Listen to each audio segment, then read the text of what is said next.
10 Ekim haftasına merhabalar sevgili dostlar. Hoş geldiniz. Mutlu, sağlıklı bir hafta diliyorum.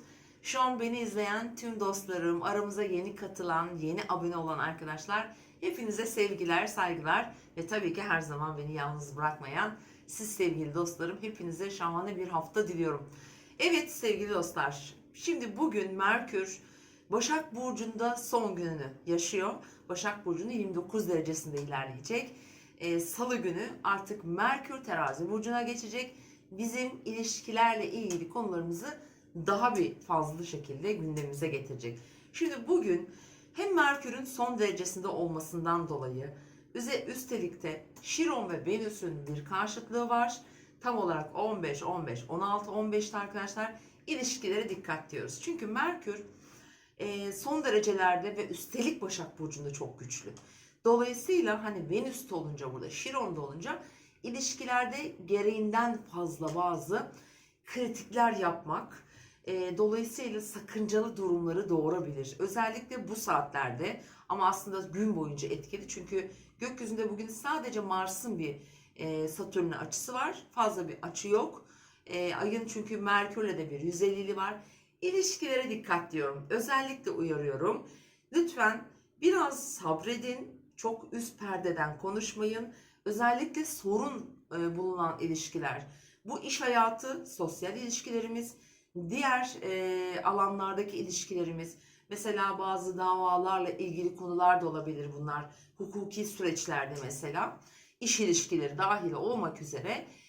Mümkünse eğer hani bir sonraki gün o Merkür'ün terazi burcuna geçmesinden sonrayı çok önemli işleriniz için değerlendirmenizi tavsiye ediyorum. Çünkü çok daha uzlaşmacı, çok daha orta yolu bulabilecek, daha demokratik bir görüşme, daha üslup diyelim, daha tatlı böyle olabilir. Çünkü bugün aşırı derecede detaylara takılmak hem kendi huzurumuzu hem de ilişkilerimizdeki dengeleri bozabilir. Ama şu var, kadersel dediğimiz olaylar var. Tabii ki bazı ilişkiler, çünkü Koç burcu dolunayın bir etkisi var ya, bitebilir, kopabilir sevgili dostlarım.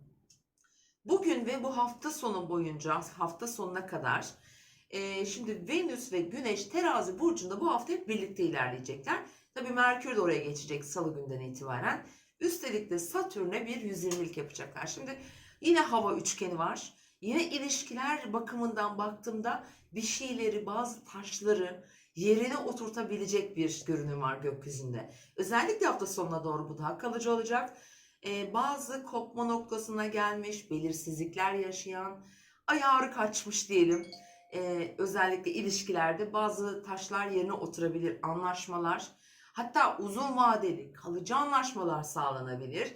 Özellikle ilişkilerimiz için bunu söyleyebilirim. İş ilişkileri, sosyal yaşantımızdaki ilişkilerimiz bu anlamda daha verimli olabilir ki özellikle evlilikler, ortaklıklarla ilgili bunu söylüyorum. Bu haftayı bugünü es geçerek biraz böyle daha dengeye koyabiliriz. Özellikle tabii Venüs'ün Satürn'le kesinleşeceği bir nokta olacak ve aynı zamanda Güneş'le hafta ortasından itibaren işte bu noktada bir kalıcı işe imza atmak, bir gelecek vadeden bir konuda adım atmak için harika. Ve gerçekten hani evliliğe de gidebilir bu iş. Ortaklıkların büyümesi anlamına da gelebilir.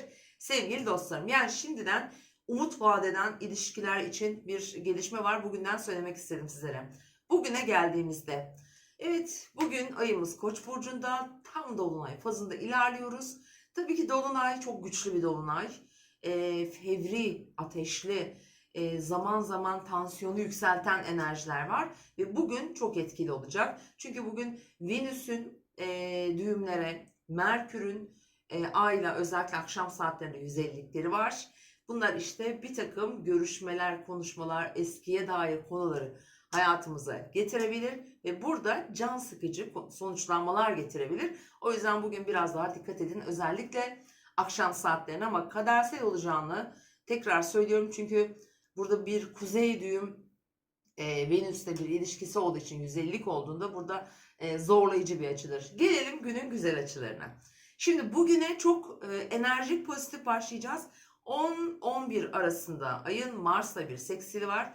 Enerjimiz yerinde. Özellikle girişmek istediğimiz, başlamak istediğimiz her konu için harika diyebilirim. Çünkü yeteri kadar bir motivasyon sahibi olacağız. Fiziksel olarak da, ruhsal olarak da. Zaten gece saatlerinde de bu arada Satürn'le de güzel bir ilişkisi var. Dolayısıyla güne harika başlıyoruz ama hüsranla sonlandırmayalım lütfen. Bu arada saat tam olarak 17.00'da ay boşluğa girecek. Bu saate kadar daha verimli sonuçlar alabiliriz gün içerisinde. 16'dan sonra gece yarısı saat 24'e kadar Koç burcunda ve boşlukta ilerleyecek ayımız. Önemli işlerimizi, bazı konuları bu saatlere bırakmayalım. Saat 24'ten itibaren ayın 11'ine geçtiğimiz zamanlarda ay Boğa burcuna geçecek. Önümüzdeki 2,5 gün kalıcı, verimli, maddi, manevi özellikle gelişmeleri takip edeceğimiz bir süreç başlıyor. Evet arkadaşlar, bugün çok da öyle parlak bir gün olmayabilir. Fakat biz bunu iyi planlarsak, iyi değerlendirebilirsek, bir şeyleri değiştirmek, dönüştürmek adına aşırı bir baskı içinde olmazsak belki bir şeyleri kurtarabiliriz. Bu manada faydalı olabilir. Dediğim gibi hafta ortasına doğru olan süreç bizim daha motivasyonumuzu yükseltecek. Evet sevgili dostlar, bugün tam olarak 17.00'da Ay Plüto'ya kare yaparak boşluğa girecek. Bu da baskı yaratan, dönüştürücü, iddialaşan, karşı tarafa baskı yapmak, bir şeyleri zorla değiştirmeye çalışmak anlamında gelen bir anlam yüklüyor. Kariyer, statü, işle ilgili konular, finansal göstergeler. Mesela bugün sağlıkla ilgili konular sıkıntılı olabilir. Sakarlıklara lütfen dikkat edin bilhassa. Özellikle Koç burcunda yerleşimi olan arkadaşlar, Koç, Terazi aksında hala tetiklenebilir. Son mesela 2 gündür çok sakarlıklar yaşayan ya da dikkatsiz davranan arkadaşlar olmuş olabilir aramızda. Çünkü bu sakarlık dediğim şeyler acelecilikten başımıza gelir. Bazılarımız sakarızdır. Ben de bu arada onların içerisinden bir tanesiyim. Çok sakarım, çok panik bir insanım. Çok acele her şey olmasını isterim. Bunlara dikkat edersek fazla bir sorun yaşamayız sevgili dostlarım. Şimdi bugün saat 11.46-12.43 arasında evet güzel bir saat, iyi bir saat dilimi. İlişkiler için soft, daha yumuşak. Özellikle sıkıntılı durumlarınız varsa bu saati kullanmanızı tavsiye ederim. İkinci saatimiz 18.28, 19.30.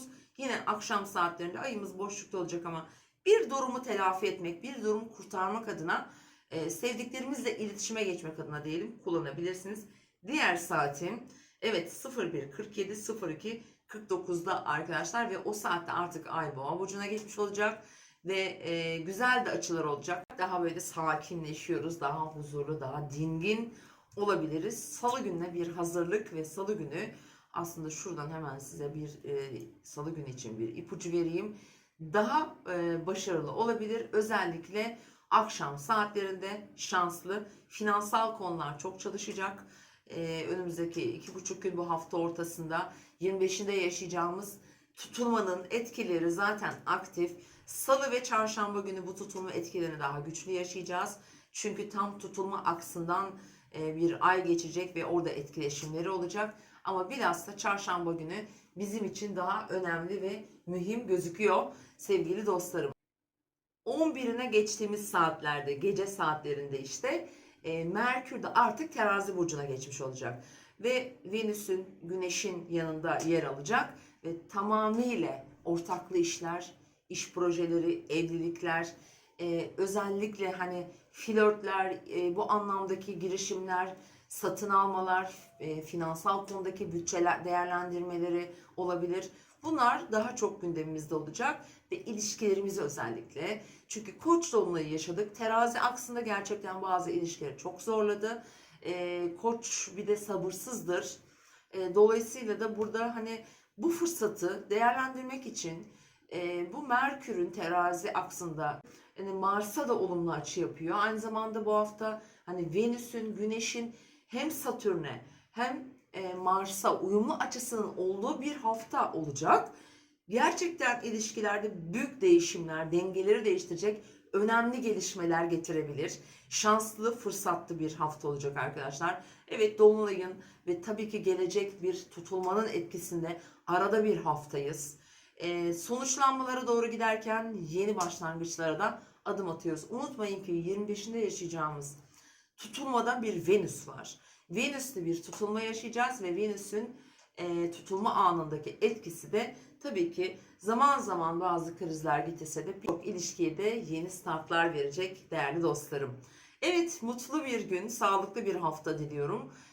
Sorularınızı, görüşlerinizi yorumlara belirtirseniz mutlu olurum.